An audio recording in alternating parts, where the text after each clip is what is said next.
na iproklama na ang re-electionistang Sarangani Congressman Manny Pacquiao pati ng kanyang misis na Jinky.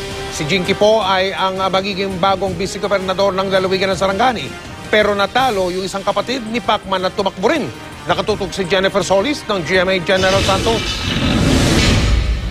Isang oras patapos ang canvassing sa 7 munisipalidad ng Sarangani, ipinroklama na si re-electionist Congressman Manny Pacquiao.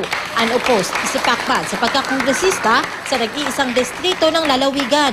Naiproklama na rin panalo sa pagkagobernador si incumbent Vice Governor State Chong Guanzolon na wala ring nakalaban sa gubernatorial race. Proklamado na rin bilang panalong vice-gobernador ang misis ni Pacquiao na si Jinky. Noong Martes pa, nag-concede na ang dalawang kalaban ni Jinky na sina board member Eleanor Sagigit at Jose Villamor. Ngayon pa nga lang, excited na ako magtrabaho. So, asahan nila ang pagbabago, asahan nila ang mga projects na para sa mga tao. Siyempre, yung trust na binigay nila sa akin, hindi ko yun makakalimutan. Kasabay naman ang pasasalamat ni Congressman-elect Manny sa muling tiwalang ibinigay sa kanyang mga kababayan ang paghingi ng paumanhin. Sa lahat ng mga nasakta namin sa aming mga salita ditong campaign period, ang pamilya Pacquiao humihingi ng paumanhin sa lahat.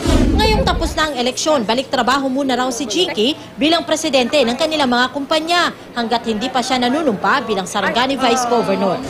Kung nagtagumpay ang mag-asawang Pacquiao, bigo naman ang kapatid ni Manny na si Barangay Captain Ruel Pacquiao na muling kumandidatong congressman ng unang distrito ng South Cotabato. Kaninang umaga, naiproklama ang kalaban niyang si re-electionist Pedro Acharon Jr. na lamang na 7,000 boto. Gusto ko magpasalamat din kay Mr. Ruel Pacquiao. He did a good job in campaigning, naging sport din siya. And it gave me an opportunity also to try to do more.